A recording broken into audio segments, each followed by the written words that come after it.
اسرائیل کے ساتھ کشیدگی کے تناظر میں ایران نے دفاعی بجٹ میں 200% اضافے کا فیصلہ کر لیا ہے۔ ترجمان ایرانی حکومت کے مطابق ایران نے دفاعی بجٹ میں 3 گنا اضافے کی تجویز پارلیمنٹ میں جمع کرا دی ہے۔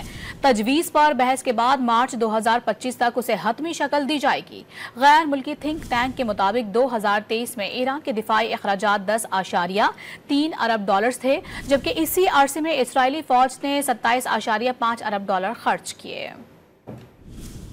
اسرائیل کے ساتھ کشیدگی کے تناظر میں ایران نے دفاعی بجٹ میں 200% اضافے کا فیصلہ کر لیا ہے۔ ترجمان ایرانی حکومت کے مطابق ایران نے دفاعی بجٹ میں 3 گنا اضافے کی تجویز پارلیمنٹ میں جمع کرا دی ہے۔ تجویز پر بحث کے بعد مارچ 2025 تک اسے حتمی شکل دی جائے گی۔ غیر ملکی تھنک ٹینک کے مطابق 2023 میں ایران کے دفاعی اخراجات $10.3 ارب تھے، جبکہ اسی عرصے میں اسرائیلی فوج نے $27.5 ارب خرچ کیے۔